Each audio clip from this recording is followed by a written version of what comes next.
Il y a beaucoup de plaintes et de griefs contre la fonction publique, mais je vous dis, les agents de la fonction publique, ce sont des personnes qui rendent un sacerdoce. Ce sont des héros. Ils travaillent dans des conditions très, très, très difficiles. Et la fonction publique, c'est le reflet de l'État.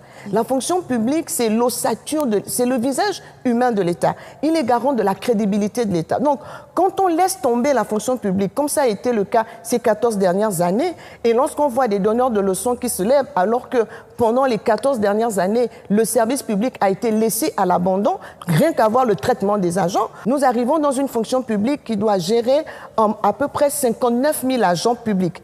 Tout l'ensemble des agents publics, c'est à peu près 115 000. Mais il y en a qui ont des statuts, une gestion déconcentrée dans leurs administrations. Ce sont les magistrats, ce sont les militaires et ceux de la main-d'œuvre non permanente. Donc, ceux qui sont en gestion à la fonction publique, c'est 59 000 agents. Ces 59 000 agents sont gérés par moins de 300 agents, sans ordinateur, dans des conditions de travail difficiles. Donc, c'est normal que lorsqu'on a besoin d'une information, lorsqu'on veut suivre un dossier, que le temps d'attente soit long. Parce que dans l'armée, on dit une mission, des hommes et des moyens. La mission, nous la connaissons, nous venons de vous la décliner. Les moyens, nous les connaissons, ils sont fixés dans la loi des finances. Maintenant, il faut travailler sur le capital humain.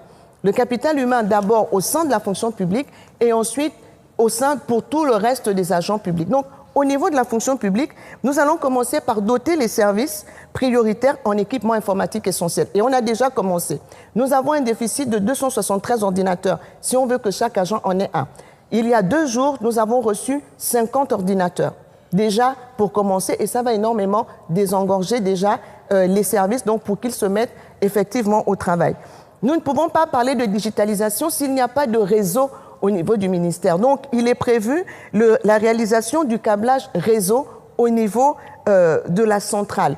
Et nous parlons de digitaliser l'ensemble de l'administration publique dans le cadre de la modernisation. Donc, nous allons mettre en place dans les 100 jours une unité de gestion du projet digitalisation qui aura pour mission de rédiger les termes de référence et de mettre en place tout ce qu'il faut. Déjà évaluer les besoins, rédiger les termes de référence pour qu'on sache dans quelle direction nous irons pour réaliser cette digitalisation. On a vu des dossiers par terre à la fonction publique. Une fonction publique dont le travail est axé sur le papier. Parce que c'est maintenant qu'on parle de digitalisation, aucune salle d'archivage correcte n'a été prévue là-bas. Et donc, les dossiers, vous les voyez partout parce qu'en réalité, il n'y a pas de salle d'archivage. Et les agents de la fonction publique prennent soin des dossiers. Parfois, vous voyez les dossiers par terre parce qu'ils ont évité que les dossiers se mouillent dans une salle où l'eau tombe quand il pleut. Et donc, nous voulons lancer les travaux d'une salle d'archivage des dossiers, parce que nous ne pouvons pas faire l'archivage numérique si l'archivage papier n'est pas correct. Nous voulons à terme, au terme de cette digitalisation, avoir un portail que nous allons appeler e-fonction publique. Dans cette e-fonction publique, chaque agent de l'État, avec son matricule, que nous allons relier au NIP, doit pouvoir accéder à son dossier, et dans son dossier, il doit trouver tous les actes relatifs à sa carrière, depuis le recrutement jusqu'à la retraite. Il doit être capable de les imprimer lui-même. Mais pour ça, il va falloir les numériser. Et pour les numériser, il faut d'abord les archiver, archiver le papier, ensuite numériser. Donc nous allons lancer cela. Ça, c'est l'axe 1. Ça, c'est l'axe 1. L'axe 1 n'est pas encore fini. Nous avons le répertoire interministériel des métiers de l'État gabonais, le RIMEG. Vous allez voir que beaucoup de journalistes, par exemple, ou des gens de la communication, lorsqu'ils sont embauchés à la fonction publique, ils sont tous professeurs de communication sociale. Parce qu'on n'a pas actualisé le répertoire interministériel des métiers. Donc, il y a de nouveaux métiers. Donc, il faut que chacun, quand il est intégré à la fonction publique, soit intégré dans son bon corps de métier. Et puis, nous voulons mettre en place un comité de réflexion relatif à la gestion des données statistiques. Tout ça dans 100 jours.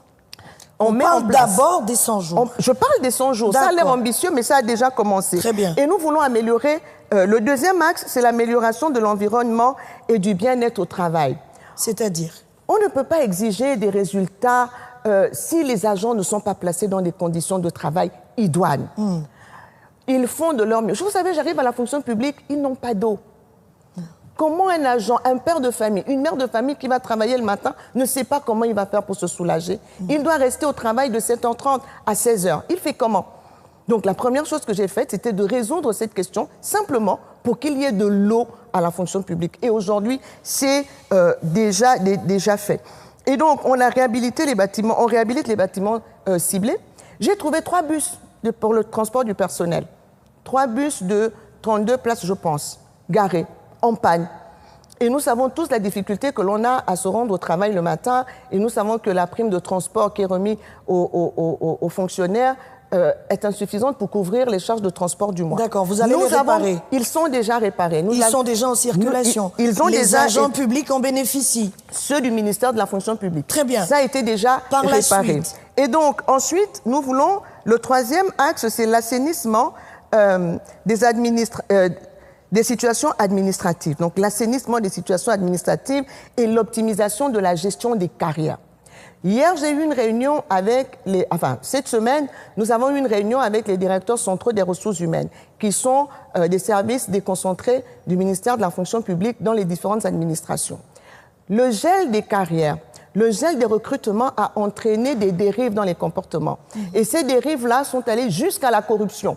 Qu'est-ce que vous appelez dérive, Madame le ministre? Ce que j'entends par dérive, c'est qu'au moment où même les carrières étaient gelées, où les avancements étaient gelés, certains allaient voir certains des CRH et avec des trafics au niveau de la fonction publique, on a découvert que des intégrations avaient été faites.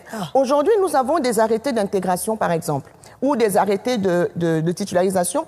Et quand on prend un arrêté, c'est des arrêtés dans lesquels il y a 200, 300 noms de différentes administrations. Tous ces arrêtés, tous ceux qui sont dans l'arrêté sont censés être en code 39, c'est-à-dire en attente de mise en solde. Tout à fait. Bon, on a découvert que certains sont en code 22, donc ils ne sont pas encore, le dossier n'a pas encore fait tout le circuit, mais donc, ils sont dans l'arrêté. Mais qu'est-ce qu'ils ont pour ces personnes? J'ai pas fini. Sauf que Parce que malheureusement, Madame le ministre, excusez-moi, nous n'avons que 26 minutes. Je sais, mais laissez-moi terminer, c'est important. Oui, parce que quand on regarde ces arrêtés, certains qui étaient en code 39 dans l'arrêté se retrouvent de manière isolée avec effet solde. Ça veut dire que quelqu'un a sorti leur nom et les a mis en effet solde, alors que c'est tout l'arrêté qui aurait dû passer en effet solde. Qu'est-ce qui va se passer pour ces personnes? Ce qui va se passer, aujourd'hui à la fonction publique, nous allons traiter toutes les situations que nous avons trouvées en attente. Toutes les situations. Il y a des agents publics qui ont travaillé depuis des années. Leur processus d'intégration n'est pas arrivé à son terme. Donc, ils n'ont pas reçu encore leur arrêté d'intégration. Mais en même temps, vu qu'ils ont déjà un matricule, ils devraient être dans des titularisations avancement. Mais leur titularisation et leur avancement est bloqué parce qu'il n'y a pas l'arrêté d'intégration. Nous allons régler toutes ces questions. Tous ceux qui sont dans cette situation auront leur arrêté d'intégration. Le premier guichet unique que nous allons organiser dans les prochains jours, il sera pour la signature de ces arrêtés d'intégration.